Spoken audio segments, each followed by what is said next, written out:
and thanks for joining us for the fourth of the Female Knight Roundtable series in 2020. I'd like to welcome you, our four panel knights, our producer Vesper, and of course you, our audience. I'm Duchess Surlina from the Middle Kingdom, and I'm your host today. Today, we'll be answering a list of questions received from fighters across the known world on the theme of fighting and family. Some questions will be answered by all knights, and others just by a few. You can also ask questions through the Facebook Live chat that's ongoing right now. Vesper, our amazing producer, is going to be monitoring that feed and will pass the questions on to me.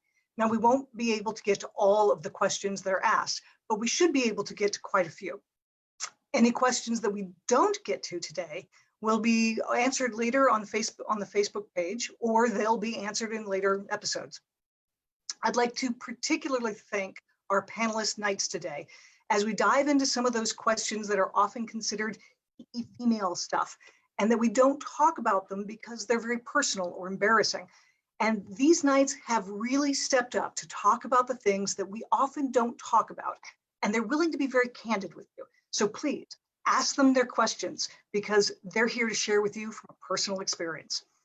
So with that, we're going to start with each of the knights and have them introduce themselves to you. Sarithkin, I believe you're first. Hi, I'm Sarithkin Stardaughter. I'm 46 years old. I live in the Kingdom of Ontir. I'm primarily a sword and shield fighter, heater usually.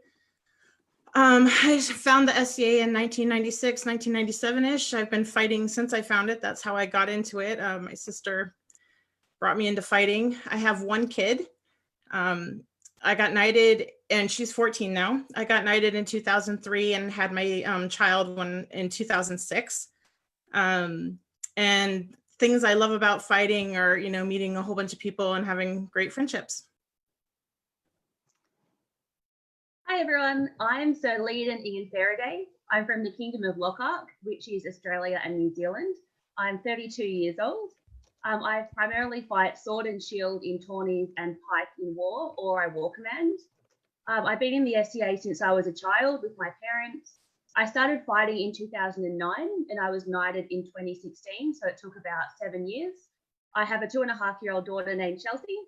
One thing I love about fighting is the physical and mental intensity of the fight and just that sort of competition, but with the fun element of it too. Hi, I am Sir Fatima Al Nakida, or Yerba Nakid. I am 38. I live in the Kingdom of Glenavon. I fight mainly sword and board. I have been in the SCA and fighting for about 20 years, and I was knighted after fighting for 18 years. The thing I love about fighting, or one of the things, is that zen moment that you feel when it's just you and your opponent, and the fighting and everything else just blows away.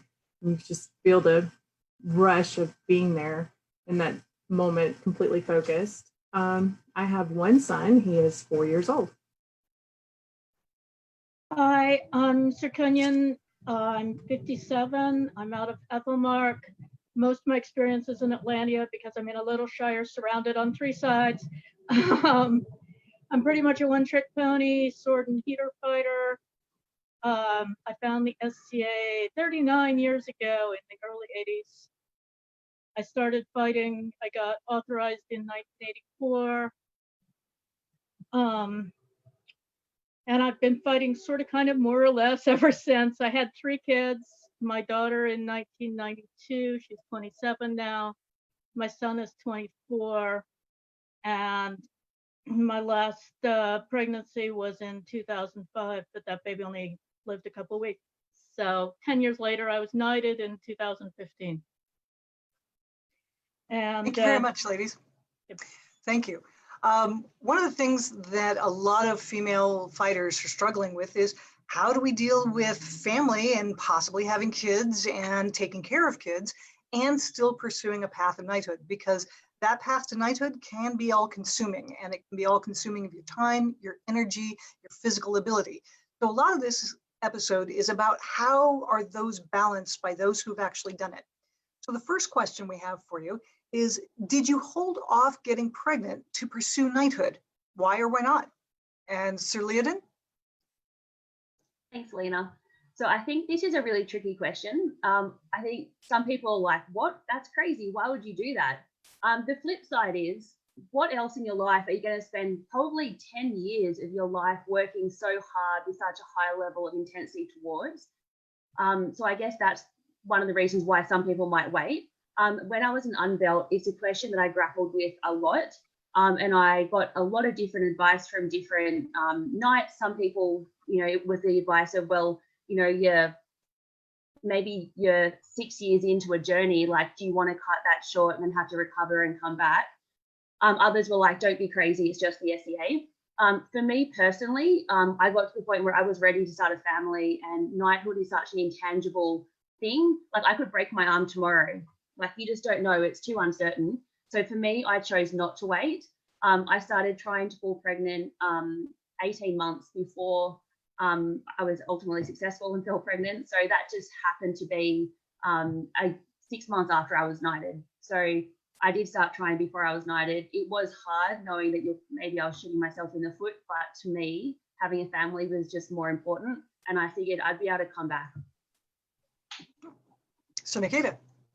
I did not hold off, or did not try to hold off, but I also wasn't trying when I got pregnant. It was a surprise.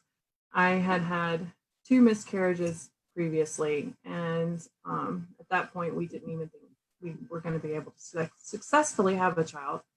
So when it happened, I was excited.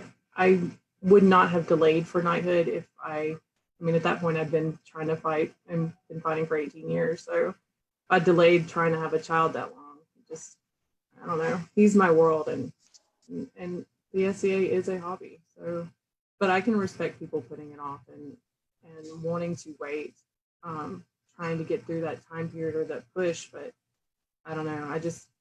I wouldn't do it. And So Kunyan? I didn't really exercise a vast amount of intention one way or the other. I was married. It wasn't that it was going to be the end of the world if I got pregnant. Yeah, I was in a little bit of a doldrum fighting anyway, because I'd just gotten my laurel shortly before, and I also had really bad elbow tendonitis, and everybody kept telling me to hit harder. So I was a little bummed out at that point, and it was like, oh good, I could take a break and figure it out. But yeah. So Rithkin. So luckily, I guess, I was not in a position relationship wise to have a baby before I got knighted. I didn't get married until after I got knighted. And then also my baby was a good oops, but an oops. So I didn't really have to go through that dilemma, although, it was something I thought about, but I didn't have to make that choice. Okay. So if you had kids before getting knighted, how do you think that affected your path to knighthood? Because there's a lot about taking care of kids and working with them and the time you spend. How did that impact your path to knighthood? well, I found out really early in my pregnancy that I was pregnant. And between the pregnancy and the recovery time, I was off the field for about a year. So like with any other injury, there was that time away, and that of course adds to the length of time to your peerage. But I found also, and there were people who were wondering if I was even going to come back to fighting. So when I did get back on the field, I kind of had to prove that no, I was here to stay. I was committed to this journey. I have a child now, but it doesn't make me any less of a fighter. And after working through that and some of my other hurdles that were not related to childhood or having a child, I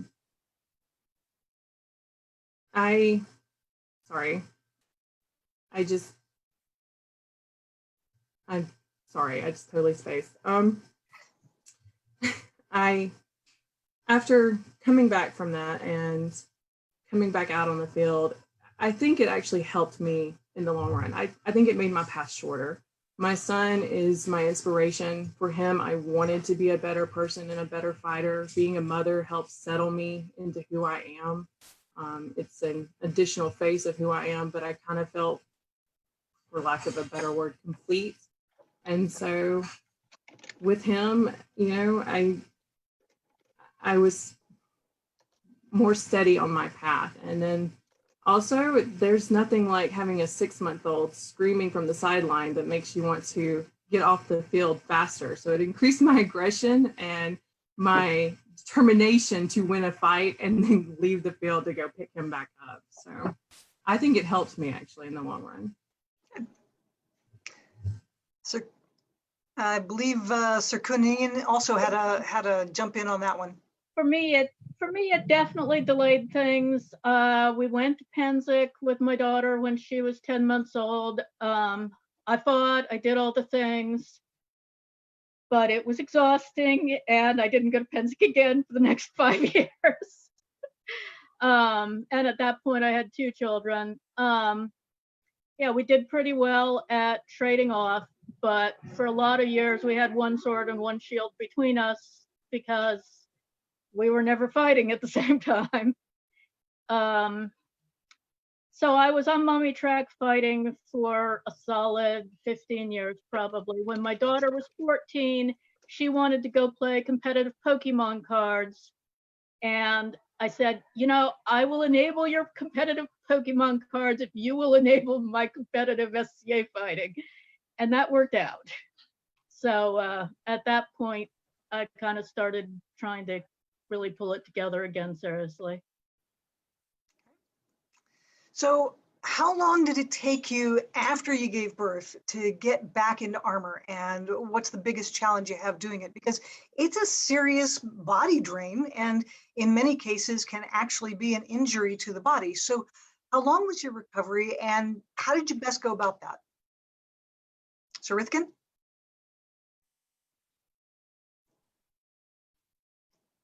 Rithkin, your mic's muted. Great. That better? Yep. Okay, if I'm being honest, being pregnant and having my baby was this huge motivator for me to actually get my prowess up and to get my, just to train harder. So it did not actually take me very long at all. I had an emergency C-section, which I was not expecting at all because I'm built for babies. I'm built to give birth. I'm a very strong woman. And so that was hard mentally. But and after C-section, you have to take about 3 months to heal. And so right at 3 months, I was back on the field. I think I fought at 40th year up in Ontier, and then I fought in Crown. I had my baby at the end of January, and I fought in Crown at the beginning of May. I wasn't very competitive yet, but it was very important to me to get back into armor right away. And I think we switched the questions around, but I made sure during my pregnancy to stay in cardio shape, by swimming and walking. I did a lot of core work. I decided I was going to video everything while I was pregnant. I did a whole bunch of analysis. And then I just sheer willpower after having a baby to make sure I could get back on the field as soon as possible. Sir Layden. So I was pretty lucky in that I didn't have any sort of complications after I had my daughter. The main thing that was holding me back from getting back into armor was sleep deprivation. So I was exhausted all the time, probably for the first 2 years actually. So a couple of weeks after she was born, I did start going back to training with my husband, who's also a knight, just to watch, just to get out of the house and have some social time. But it was about 2.5 months before I put my armor back on. And that was just in a backyard fighter practice with some friends. That was really important because it was a safe space. They have kids too, so it was very kid friendly and I felt comfortable there. I entered my first tourney about 4 months after she was born. But the thing that was really motivating me was the Crown tournament that was scheduled for 6 months after she was born. And so I used that as the goal to work towards. So I'm very goal orientated. And that's what got me into armor and got me training and thinking about fighting, even though I was just really tired and didn't want to do much. But yeah, so 2.5 months after birth was for the short answer. I was back in armor. For me, with my first, I got back in armor and went to practice at 5 weeks. that was a vaginal birth, although it was a forceps delivery, so there was more injury than all that. I wasn't great, but really what actually messed up getting back into the swing of things more than that was that we were both working and switching off a shift work with watching the child, and we were exhausted, and the local practice had kind of fallen apart, and so the practices were erratic and inconvenient. And so we really didn't fight much. Then I had my second and I quit work. And at that point we had a little more time and we got back to practices pretty regularly. I was in Armor again at 6 weeks after.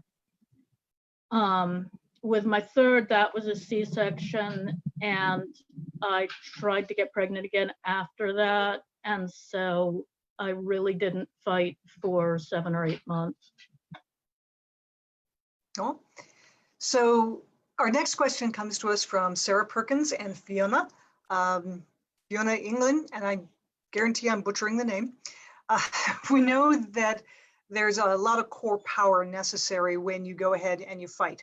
A lot of that is required in order to be able to throw a good blow, in order to be able to move well. How did you go about getting back your core power post-childbirth and in general, and specifically if you had a C-section?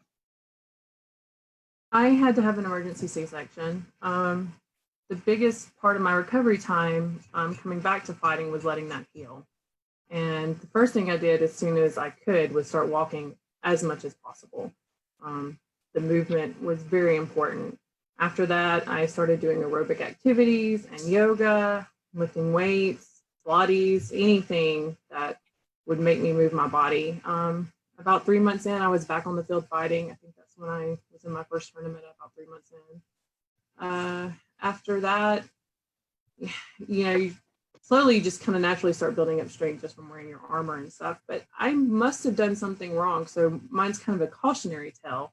About a year ago, I started having issues that after fighting, my knees would collapse underneath me without warning. And sometimes after working out really hard, this would happen too. And so I went to my OBGYN and he told me I had pelvic floor issues. I had not completely healed from the surgery. And he sent me to a PT physical therapist, and she started helping me re-strengthen my lower floor. And we've been working on it for about a year, and it's helped. I haven't had my knees collapse underneath me since.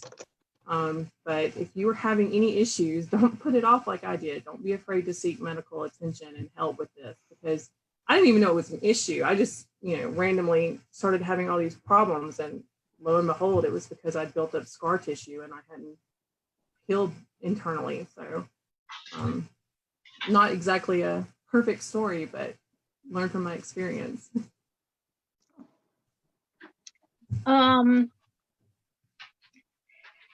Yeah, I intentionally worked on keeping up core strength as I could during the pregnancy. Yeah, I had a book because this was the 90s and pre-internet. And yeah, did the exercises. I had a job where I had a lot of walking around, so that worked out well.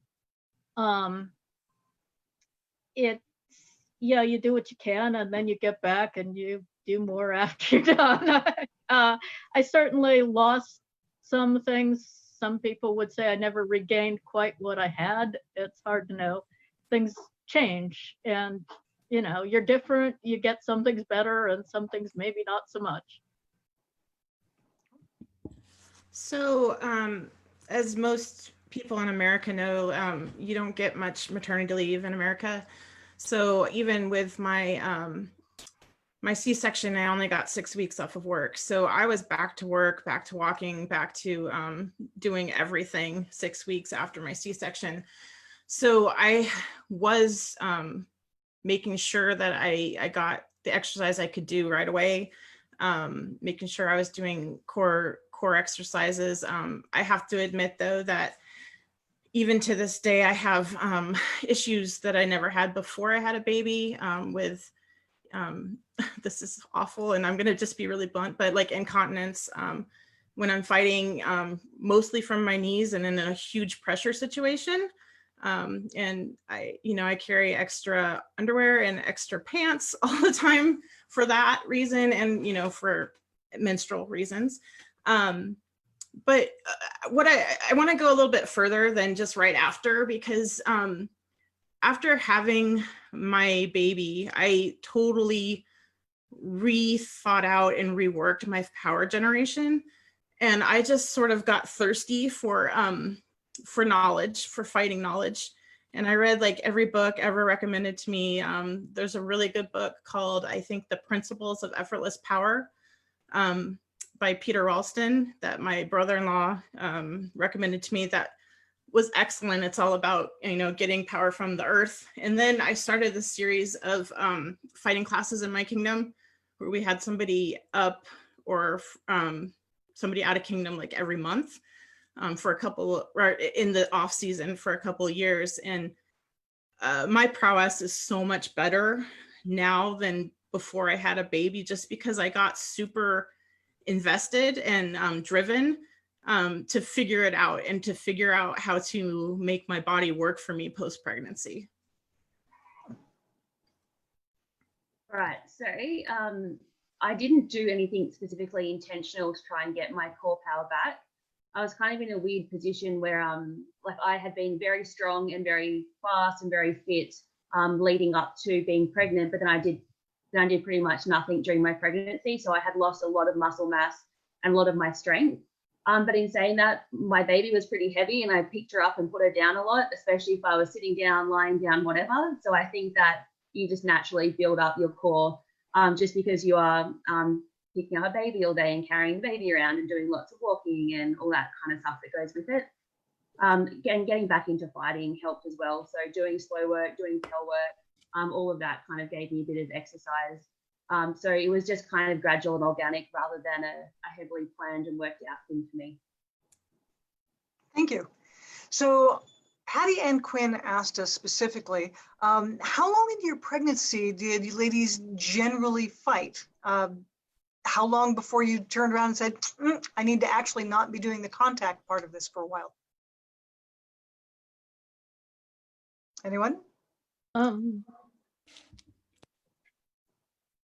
So it's kind of funny, actually. I found out I was pregnant because I was fighting in a crown and I got hit in the boob, and that never hurts me. But all of a sudden I was like, oh my God, what was that? Like, why? And my breasts were tender. So I found out I was pregnant fighting. I think I fought a couple more times after that. And then I decided that having a healthy baby, even with the risks low, was more important to me than fighting.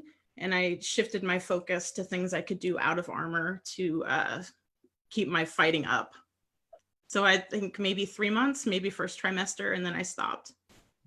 Okay. Anyone else want to take that one on? I chose, I figured out I was pregnant pretty early on, about 2 weeks in, but, and at that point I chose to stop fighting just because I know plenty of people who've fought the first trimester and not had any issues, but for me, I wasn't feeling that great. I wasn't that motivated. My obliques got really crampy and uncomfortable pretty early on. So I just didn't. I did my little ab exercises. I went to practice and chatted on the sidelines and watched things, but no. So for me, as soon as I found out I was pregnant, I stopped fighting immediately. I know some people make a different decision, which is fine, but for me, it was a long path to get there, and it was so precious. I just wasn't willing to risk it, no matter how low that risk was. Up until that point, I'd been doing CrossFit religiously as well, and I stopped that right away. I didn't have to, like, you can keep exercising when you're pregnant, but for me, the motivation to get up at 5 a.m. in a cold winter 3 times a week was purely to be a better fighter. And because I couldn't fight, I didn't have the motivation to keep training, like, to be honest. And so I didn't really do much conscious exercise during my pregnancy at all. I did a mild exercise class about halfway through and hurt my back in like the second session. And then I was in excruciating pain a lot after that. So that was really the end of exercise for me for that period. What I did do though was I kept going to my local fighter practice, and I used it as an opportunity to practice my teaching. So up until that point, I'd mostly done a lot of one-on-one training. I hadn't run a lot of sort of bigger classes. I hadn't run like a sort of 10-week beginner style course before, just because other people in my group were already doing it, so I had never needed to. But there were 2 new fighters there who were really keen. And so while everyone else was able to get in kit and go fight, I couldn't. So I ran them through a structured course that I just designed myself. And I found that really rewarding and really enjoyable to kind of go right back to the basics. I also am a fencer as well, so I was able to build in some of the basic footwork drills that I found the fencers had done really well. And so I did that for ages, like right up until I was quite big in my pregnancy. And as part of doing the training, I was also doing the Pell work along with my students, so that did keep me active. And one of those fighters is now my squire, so that worked out really well. And it was a really good opportunity for me just to knuckle down and practice my training. Sorry, my training as a trainer. So I found out really early in my pregnancy that I was pregnant. I found out right after Gulf Wars, and at Gulf Wars, I was fighting every day, all day long, and then I would immediately go to bed that evening and crash at like 7 a.m. or 7 p.m. and wouldn't get up until the next morning. I was just wiped out. And I also had this major pain in my side. So the next week when I visited the doctor to find out what that pain was, I found out I was pregnant and I had bruises all over my belly, which was fun to explain to the techs doing the scans. But I was also the local night marshal and had only been local night marshal for about a year, and I had another year to go. So even though I left the field immediately because I was high risk, I continued to go to fighter practice and continued to watch and continue to help. And I also did the Reaper Challenge. If y'all haven't heard about it, the 100-day Reaper Challenge, totally recommend it. I got about 80 days in before my belly would not oblige me anymore, but it was worth it. And the extra activity and exercise helped keep that hunger for fighting down. My significant other would let me beat up his shield for as long as I could handle it as well. And so basically, and watching videos and talking, just staying present kind of helped keep me focused on where my goals were after I came back from my pregnancy. So some of us have various times in which they stop, but clearly we want to continue on a path to knighthood. And there's often many ways to do that that don't involve direct fighting. Now, Sir Leodin and Sir Nikita have mentioned a few of them, and we'll come back to them if they want more to say on this. But how did you continue fighting, or how did you continue your path to knighthood, even though you'd stopped physically fighting other opponents? For me, I really was not worrying about a path to knighthood at that point. I had a laurel, I'd gotten pregnant. I'm like, clearly my husband should go become the knight. I'm out. And then he didn't pick up the gauntlets. So yeah, I picked up the path again later on. I really was not focused on it at that point. So I got pregnant 2 years, almost exactly 2 years after I got knighted. And I had put pressure on myself not to be one of those people who got knighted and then disappeared or stopped fighting. And so when I found out I was pregnant and I decided not to fight anymore, right away, when I would go to events, I'd offer to film for people. So I would film at the event. So I was making sure I was watching the fighting, and then I would do the fight analysis. I still had a date with my Pell, maybe not every day when I was pregnant, because there's some days where you just come home from work and you'd want to sleep. Nikita's not kidding. I mean, you go to bed and you're out. That first trimester is brutal about being tired.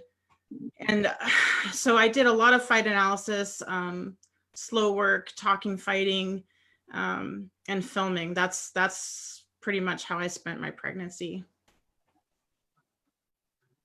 All right. So as I said earlier, I didn't do a lot of sort of conscious physical training when I was pregnant, but I had been knighted for 6 months by the time I fell pregnant. And I was conscious of the fact that like that I was a knight and I should be doing stuff. But at the same time, I think it's quite common directly after you get knighted to take a bit of a break. A lot of people are a bit burnt out by that point, especially if you've been sort of pursuing it with as much intensity as some of us do. So for me, like a lot of my friends, my partner fight. So if it wasn't at fighter practice, if it was at an event, I would still be watching fighting. It's just that I'd be cuddling or feeding my daughter at the same time. It was actually a good opportunity just to watch. So to get to see like the people that I train and the people I train with fighting, to film them and take photos. Usually if everyone is fighting, no one really takes photos or videos. So that was a good opportunity as well. And I think I did learn by watching, because I finally had the time just to sit still and watch. So that was definitely a benefit, I think. Thank you very much for that. So some of the practical questions that people have had are things like, how did you manage breastfeeding when you were fighting? For me, I had lamellar. It was easy to open up and, a long slit in your tunic and you're pretty good. I've breastfed in armor. I've hauled kids to the field. And yeah, it's just a thing. Breast pads, I recommend them because you will leak. If you're fighting competitively and you hear a baby cry, doesn't have to be your baby, it can be any baby, and the breasts go squirt, and your competitive drive goes to hell because you're suddenly in, oh, everybody's so cute, I must support them mode, which is terrible, just terrible. Because I want to hit them. I do not want to support them. But no, the biology says otherwise. So that was difficult. For a while, I told my husband to take the baby far, far away anytime I was actually trying to be competitive. But yeah, breastfeeding, it was not really an issue aside from. So I thought breastfeeding was hard. Nobody tells you how much time it's going to take. And it takes a lot of time, and I'm a total multitasker, and you can't multitask when you're breastfeeding. So I thought it was really hard. I would pump at events. I switched from a Gambison that didn't open in the front to one that opened in the front so that I could have access to my boobs. My squire made me a Viking apron that opened up in the front. It crossed over so that I could open it up, and then I'd have deeper slit in my tunic underneath so that I could breastfeed. But when you get engorged, it hurts. And there was a crown, I think it was a September crown, where I stupidly only brought my electric pump. I didn't bring the hand pump, and I couldn't find an outlet except in the parking lot. So there I was, like half naked in the parking lot, trying to pump, crying because I'm hot and sweaty and half in armor. I just thought it was really hard. And when my daughter weaned herself at 10 months, I think, it was kind of a relief. So for me, breastfeeding was just a priority for me. Like, and I knew that going into it. And so it didn't really matter to me what I was doing at the time. If my daughter was hungry, I would just feed her and not feel in a hurry. That was just my attitude to it. I didn't actually alter my armor at all, and it probably would have been really good too. So for me, when I was in full kit and I had to feed my daughter, I would have to take off my arm armor, take off my belt, take off my lamella, take off my gambeson, take off my plastic boob protection, put my gambeson back on but undone, pull up my shirt, and then feed my daughter. So it was a bit of a production, but I got very good at it. I could do it on like sitting on the ground or on the chair or whatever. And I would just happily sit there and feed her as long as she wanted. And like, it can be a bit frustrating if you're in the middle of, some really good passes, or you've got people with you who you don't usually get to fight. But again, breastfeeding was just a priority. So I never got too worked up about that. And I always felt like it was kind of a good thing for other people to see a knight on the sideline feeding their baby. Like, I think it helps to normalize breastfeeding, and just to normalize that you can be an elite fighter in this sport and still be a mom, and that's totally okay. Yeah, so yeah, I'll leave it there. Okay. So I had trouble with breastfeeding, so I only did it for a couple of months, but I did pump for an entire year. And I didn't change my armor, but it was easy enough to kind of shuck off. And mostly what I did was plan. I would feed him right before or pump right before, and then immediately after a tournament or a fighter practice, I would repeat the process and feed him or pump. I did find a car adapter for my pump, so I could sit in my car either on the way to fighter practice and pump or at an event and pump. It just made it so much easier to handle what was going on if I could just walk over to a vehicle. Also, our tent on the side of the field kind of became a safe haven for moms to sit down with their baby and feed. I wasn't the only one feeding, and having kind of a secure location for them to feel comfortable became very important. Even after I stopped feeding, they would use that space. And if your local group doesn't have a mother's tent, I absolutely recommend them. It's right by the field. It's a benefit for both fighters and consorts. Oh, that's a great idea, Sunika. Thank you for that tip. And I'm sure a couple other kingdoms might pick that up as well.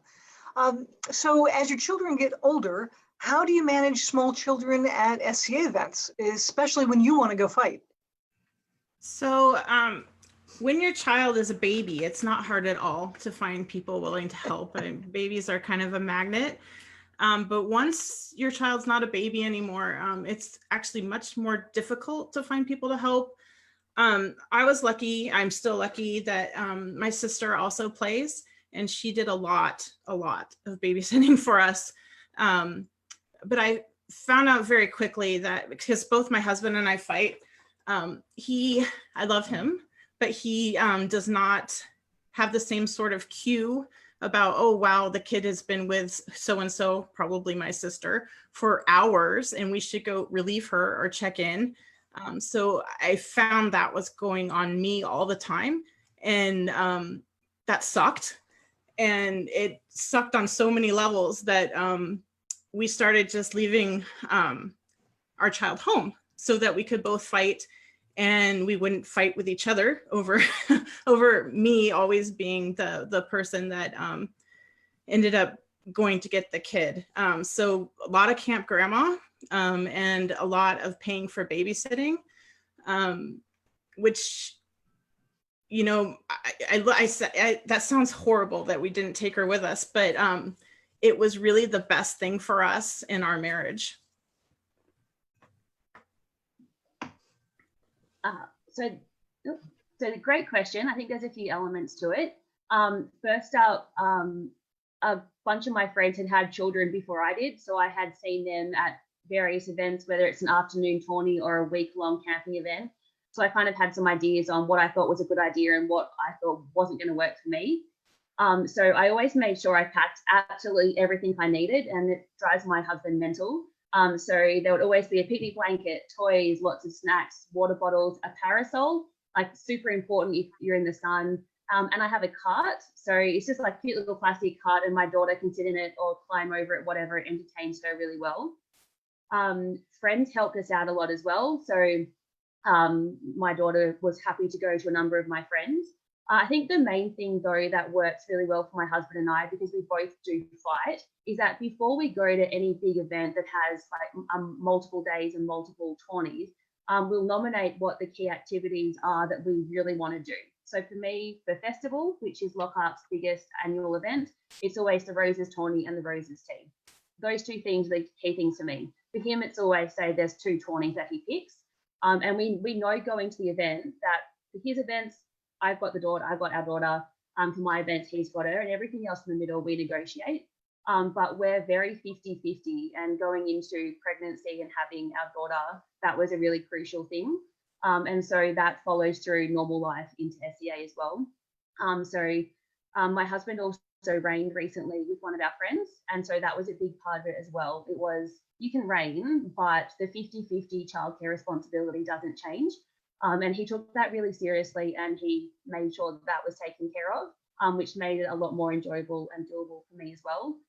So I just highly recommend that if you do have a partner who fights, have proper conversations before the event manage each other's expectations and communicate really clearly. Don't be the person that just gets madder and madder at your partner without saying anything, because it's really awkward for all of your friends when they start watching sort of the implosion get ready to happen. And that has happened to me before. So now I really do try and communicate very clearly and openly about expectations. The biggest thing I can recommend is knowing your child's schedule and making it work for you, or learning to work around it. There were many tournaments and fighter practices where 30 minutes prior to start time, we were pushing him around in a stroller to get him to go to sleep. And him sleeping through a tournament was the best way to handle it. That didn't always happen. Sometimes when you're not on the field, you're out there pushing that stroller again, trying to still encourage him to go to sleep. And it wasn't just me. I had a team of people helping me. I was very fortunate, not just my family, but my household. He was the only child in my entire household, and they stepped up and they would hold him, or they would push him around, or they would entertain him. Don't be afraid to lean on those around you who are offering you help. You are not inconveniencing them. They wouldn't offer if they didn't care and didn't want to help. They want to see you out there. And they probably have baby fever and they're looking for that, child cuddle time. So lean on that. Also, at the end of the day, you just do what you can. If you've got to let something go, you do. You work off with your partner and see who can do what. But there have been times when both of us had to attend a night's meeting. There was no one to watch him, and he just had to come along for the ride. And they took it in stride, and they helped entertain him, and the meeting went on as planned. So I am grateful for that and fortunate in that. But, don't be afraid to use the resources that are handed out to you. For me, my husband worked weekends, so I didn't have him most events. I didn't have babysitters. I didn't have local family. So it was largely me playing single mom, dragging admittedly difficult children with me. They grew up field side. The people at the local practice knew them and would yell if there was an issue. And I brought a place to be and toys to play in it. And there were a lot of fights where you look at the opponent and you look at the kid, and you look at the opponent and you look at the kid, and you don't fight real well, but you get to fight. So, we just kind of muddled through, and it was normal for them to hang out by the side of the field because they grew up doing that a couple times a week. But not necessarily ideal. So we're going to shift just a little bit from having small kids and more focused on the family as an overall. If both you and your consort fight, how do you balance being a consort and a fighter if you're both in the same tournament? Who gets taken care of, or how does one, manage to do both? This is a really great question. So I'm going to take out the child element and just talk about just when you and your partner are fighters entering the same tourney. So for my partner and I, if it's just a standard tournament, then we just both enter and we just get our own water and look after ourselves. We've got plenty of friends around, so if one of us needs something, they'll be able to help out too, but we don't get too fussy about it. We're pretty independent and self-reliant. When it comes to Crown though, it's a bit of a different story. So if my partner is going to enter Crown, well, for me and I'm a consort, then obviously I'm just going to consort. Early on, we did both enter the same crowns, but now that we're both a bit, well, definitely he's more at the pointy end, that's changed. If I want to enter a crown and I'm serious, then he will consort for me, or someone else will, and that person will just focus on me. So I think that's really important. Again, I think it comes down to having good communication and working out what you need. Some people need to have a consort who's looking after them, keeping people away from them, keeping them watered and fed. Other people don't. So it's just kind of up to you and your partner and having that conversation. And if your consort is busy, just get a friend in or ask someone you don't know that well to consort for you that day. Like, people love that. Most people who don't fight or don't know fighters won't get to be a consort. So giving someone that opportunity can also be a really special thing. So do go and ask other people to be your consort for specific tournaments if you need to. So we are both fighters and we are both consorts for each other. We've fought for each other in Crown at the same time. And and also basic tournaments. There have been times when we have chosen to fight for others, since we were both fighters and have friends who don't fight and don't have anybody to fight for them. But on the times when it's for each other, we just take care of each other. We recognize that this is the path that we're both on. And yeah, it can make for a very busy day. There are times, I remember this last crown list, we didn't get to sit down the whole day. We were on the field or on the sidelines cheering for each other all day long. And there were a few times when we were both in different rings on the field, having to salute each other as the tournament progressed. So, but you just communicate, you understand each other's expectations, what they need. We're fairly low maintenance, that probably helps, but just talk it out, know where you stand with each other is probably the most important thing. It didn't come up much, but when it did, yeah, my consort was always a fighter also, and we just took care of each other as we needed to, and sort of just traded support and fighting. So really early on after I had a kid, my husband and I decided that we weren't going to fight for each other anymore, because if either one of us won, we personally made the choice that we didn't think it was fair to our kid to both be reigning at the same time. Of course, neither one of us has won, but so I don't fight for my husband. And recently my husband's sort of been taking a step back from the SCA. So I fight for someone else who also fights.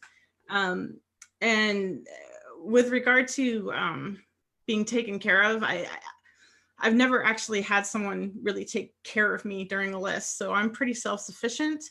I'm not really used to somebody always being there for lay on or salute, because, you know, my consort has almost always been a fighter. There was a time there that there wasn't, and wow, I got sandwiches and stuff. That was novel.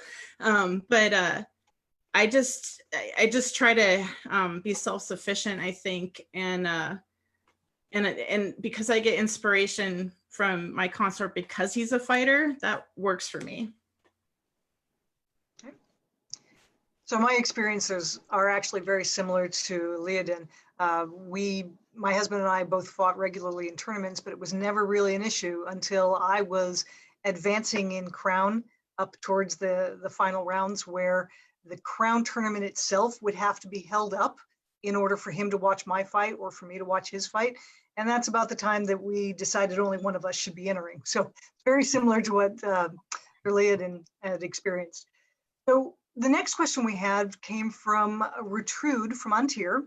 How do you balance gendered expectations around family and responsibilities, such as childcare and camp setup and meal preparations, and what help could have happened for you?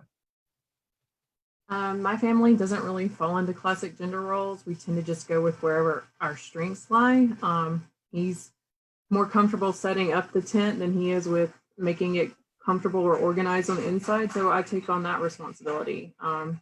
Whoever's doing the cooking is whoever feels up to it or enjoys it. That's rarely me. So it just kind of depends on who's feeling up to what, sometimes just that day. Also, there have been times when you just walk over and go, tag, you're it, I'm out, I need a break. And being willing to trade off at a moment's notice because your partner needs some downtime is very important.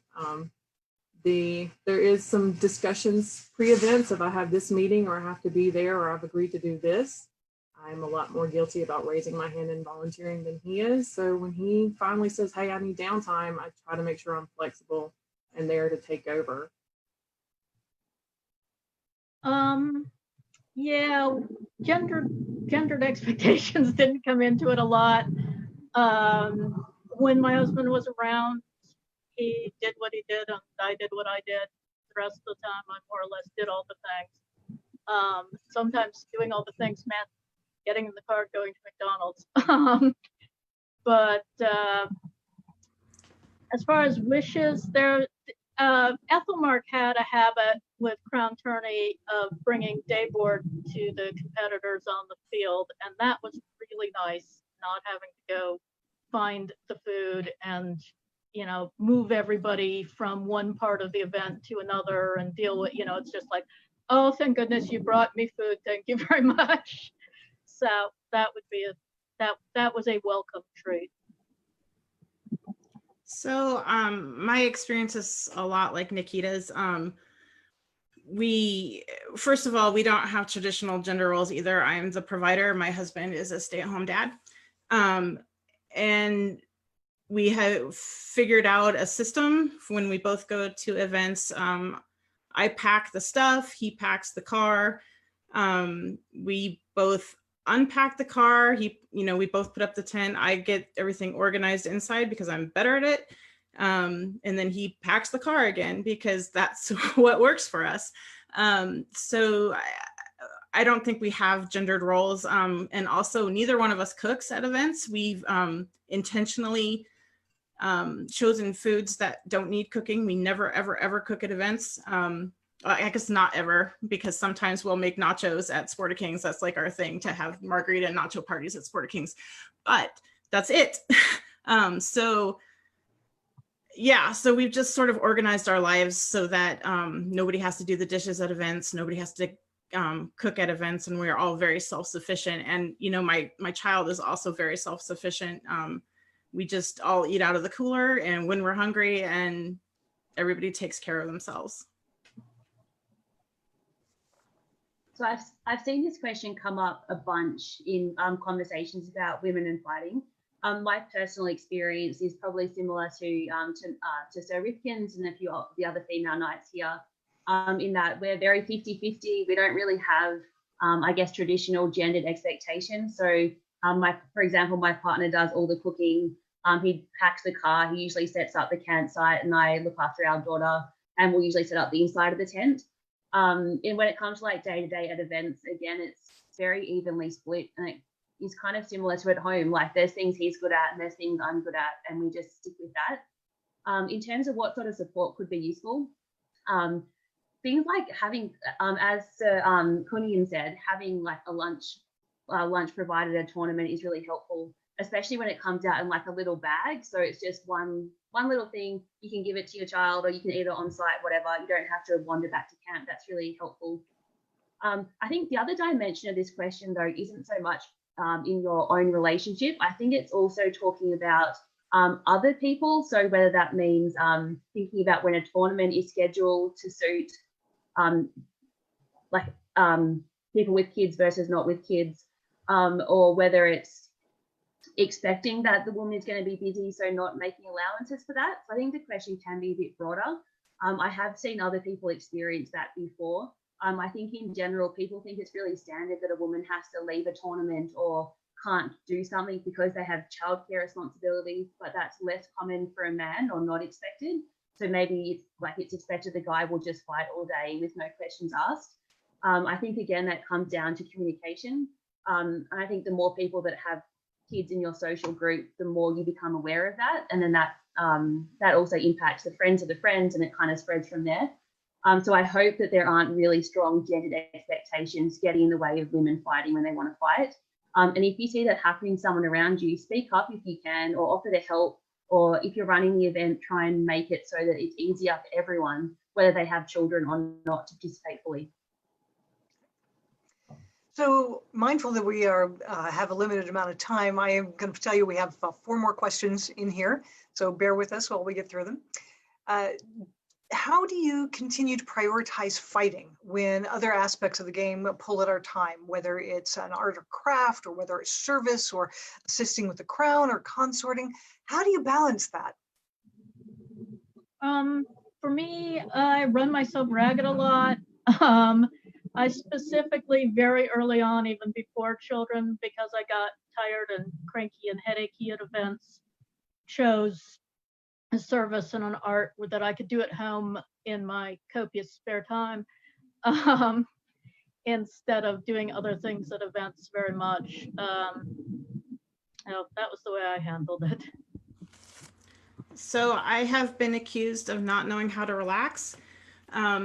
So I like to be super busy, but I always prioritize fighting first. I have a checklist of things I need to do every day for my training, and I don't get to go to bed until those things on the checklist are done. And, you know, when you think about it, when you're training for fighting, unless, you know, you go to a practice somewhere and you have to travel for it, actual fight training doesn't take that long during the day. You know, you spend a lot more time sewing or whatever. So it's, for me, it's just not that hard to prioritize the fighting, and that is my priority. So I just always make sure that I, in my head, keep it my priority. And then the arts and the service stuff is more for me relaxing. And I don't actually have really any ambition when art, where art is involved. I don't have any ambition for another peerage that way. I want to keep it fun for myself. So that's how I do it. I just prioritize the thing that's most important to me. So I guess doing some self-reflection and working out what your priorities are is really important. And then be really realistic about what you can achieve based on the time that you have to achieve it in. For me, stuff like arts and service is usually done out of game. So it's at nighttime, whether it's organizing something from my computer or doing sewing, that doesn't get in the way of my fighting. The only thing I've had to, like, that actually impacted me in that way was I had to stop fencing for a while when I was an unbelt, just because I found it hard to enter fencing and heavy and do well at both. When I was an unbelt, I could do mediocre at two things or really well at one thing. And so I had to stop fencing for a while and just focus on heavy. Other than that, it hasn't been an issue. So I prioritize based on what I've committed myself to. And then what makes me happy, you have a set amount of time in a week, and you have an idea of how much that time needs to go to what activities. And once I've scheduled my week out, I know where I can put what priorities. From there, I make sure that I get something that I love on there too. At an event, that can be a little harder sometimes when you're hosting or running something that is away from the fighting field, but usually those commitments are only for a set amount of time. Once those times are up, you can refocus on fighting. If you're smart, you'll make the priority your fighting commitment. But I believe that if you put a little bit of time in every day on something, you'll eventually chip it away at it until it's complete. So that's kind of my approach. I put in an hour or so here of working out, and an hour or so here of sewing on this project that needs to get done, and an hour of planning local baronial business, and a little bit of the time will finish that project. And you don't have to do it all at once. Just spread it out and know that there will be an eventual end time. So thank you very much for that. So it seems like a lot of the Lady Knights are also multiple peers. Why do you think that is? So I'll answer this. I am also a Pelican. And I think that a lot of the Lady Knights are multiple peers because we're driven. Most of the Lady Knights that I know personally are driven, and they're driven in every aspect of their lives. And so it's just sort of natural that they would excel in a whole bunch of different areas. It's a lot of it is about knowing how to manage your time, being consistent at things, multitasking. I think you know, women that are driven are really good multitaskers. And that's what I think. I honestly, like, there are some excellent women in the Ladies of the Shiv, and just phenomenal, like the things they've accomplished and the skills that they have, and the talents. It's pretty amazing.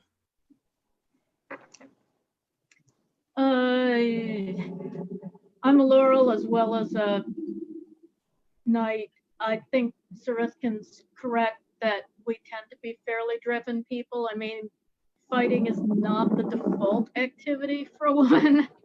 So yeah, we need to be people who do a lot of things often enough.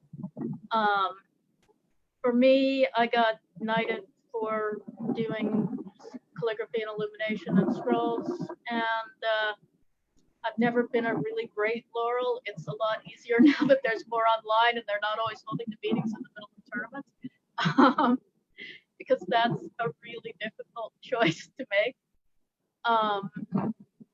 But you know, you do a lot of things, and I liked doing the art, and it happened to turn into a laurel back in the day when that happened, or it does now. So I'm also a laurel rose and pelican, and I really want to echo what Sarithkin pointed out, is that those multiple peerage female knights are not unlike the multiple peerage male knights in that they're driven, and it shows in whatever they show a passion for, whether it's service or art or anything else. I'd also say that being a knight or being any peer makes you a little bit more visible, and part of the path to peerage is being visible. And if you're already a little bit more visible, they're going to see you a little bit more when it comes to evaluating your next peerage. But keep in mind, that's a double-edged sword. They're going to see all the good and they're going to see all the bad. And even one bad day is going to show up hugely. So it's not all great already being a peer, okay? Because it is a double-edged sword when it comes to visibility. That said, what would you say is the hardest part about balancing motherhood with fighting and pursuing your fighting goals? I think it can be really frustrating if you're very motivated to train and to work out and to fight, but you just can't because you've got a toddler to look after, or you're really tired, or they're just having a bad day, or whatever is going on. So yeah, if you tend to pursue things really intensely, and something gets in the way of that, it can be very frustrating. Realistically though, everyone's at a different part of their journey, and I think you just have to recognize that it's hard right now, but it will undoubtedly get easier. No, not enough hours in the day. I could really use a lot more hours in the day. I'm somebody who needs my sleep, and having time for all this is really hard. The other thing for me is that I have a permanently small child, and nobody signs up for this, but he's nonverbal and he's in diapers and he's 24. And that's a really hard trade-off.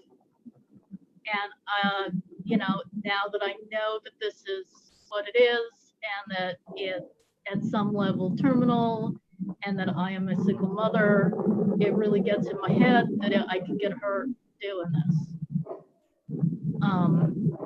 Yeah, that's really rough, and I don't have a good solution.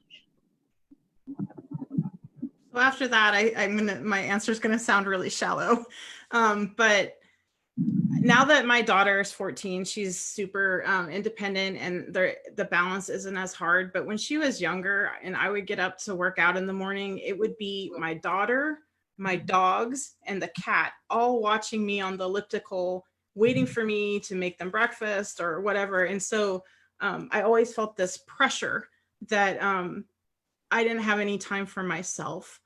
And there's still a lot of that because I work usually more than a 40-hour week. The pressure to make sure that you're giving enough attention to your kid and still getting that time for yourself that everyone needs can be very anxiety inducing. So that's for me. Okay. So talking about the challenges we've had, what's the very best part of being both a parent and a fighter? Well, for me, the best part was fighting with my daughter. My daughter authorized when she was 17, I think, and we've got to fight together on the field. She's gone into fencing since, but we had a lot of fun. That was really neat. So the best part for me is that my daughter doesn't question at all that I fight with the men, or that I'm better than the men, or that sometimes I'm better than her dad. And I think that's awesome. So for me, it's super important to be a good role model for my daughter, and for her to see me working hard, having fun, competing, and winning or losing with equal enjoyment with my friends, I think is awesome. And I'm hoping that by her seeing me be a knight, it'll help teach her some good lessons in life. the best part for me is getting to share my love of fighting with him, seeing him on the sidelines, getting excited for me when I'm fighting, and watching him steal people's armor and swords and challenging them to fight. And I think one of my proudest mom moments was when he flat snapped his dad to the eye with a ruler, and it was apparently good. So he's a fierce little guy, and he's just like me in mini version. And I love that he will grow up not questioning what women can do because he's seen his mom do it. So noting the time, we really appreciate spending the time with you. We're going to have to go ahead and wrap up now, but I'd like to thank the female knights who have participated in the roundtable today, particularly for their candor and their openness about all of the topics. I'd also like to thank Vesper for producing it, and she is amazing, and also our audience for joining us. We've really enjoyed the discussion with you, and I'm looking forward to the next episode, episode 5, where we set out to answer all the other questions and that haven't been covered so far in the previous episodes. But before we go, I'd like to ask Vesper, can you tell the people where to find this recording? Yes, I can. The recording is going to be available on YouTube. By all means, if you have not checked out the Women of Chivalry Facebook page, please do. Follow it, like it. Wonderful things are happening there. And you will be able to find a link to the video as well. We will make sure it is accessible here on the group in our recordings. So you can always reference and find everything that you had any questions about if you forgot or wanted a little refresher. So by all means, again, we'll post a link over to the Women of Chivalry, their Facebook group. And if you have questions, don't be afraid to reach out. They're all wonderful. Good deal. Thank you so much, and we'll hope to talk to you again soon. Have a great week and see you next time.